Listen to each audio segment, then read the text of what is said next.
Aussitôt investi, Donald Trump a fait compromis.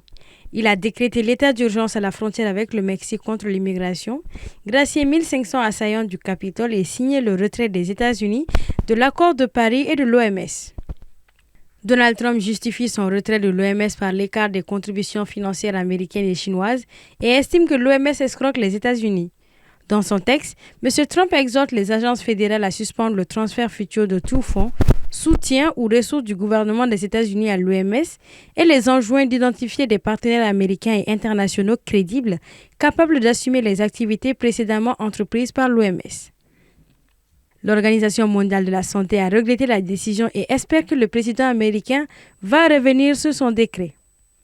Quant à l'accord de Paris sur le climat, conclu sous l'égide des Nations Unies il y a près de 10 ans et qui rassemble la quasi-totalité des États du monde, Donald Trump affirme, je cite, « Je me retire immédiatement de l'accord de Paris sur le climat, une escroquerie injuste et unilatérale. Les États-Unis ne sabotent pas leurs propres industries pendant que la Chine pollue en toute impunité. » Fin de citation, a-t-il poursuivi. Les États-Unis, deuxième pollueur mondial derrière la Chine, l'avaient déjà quitté brièvement sous le premier mandat du républicain avant que Joe Biden n'acte leur retour. Ce nouveau retrait hautement symbolique devrait entrer en vigueur dans 1 an.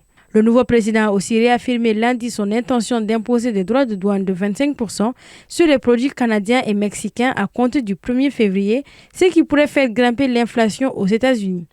Dans une série de décrets, Donald Trump a annoncé une foulée d'autres mesures. All illegal entry will immediately be halted and we will begin the process of returning millions and millions of criminal aliens back to the places from which they came.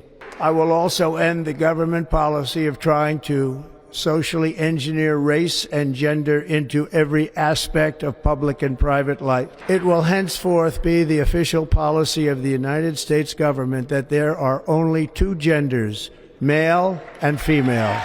Donald Trump a également décrété l'état d'urgence énergétique visant à doper la production de pétrole et de gaz des États-Unis, déjà premier producteur mondial. Plusieurs de ces actions vont toutefois devoir nécessiter l'intervention du Congrès et être contestées devant les tribunaux.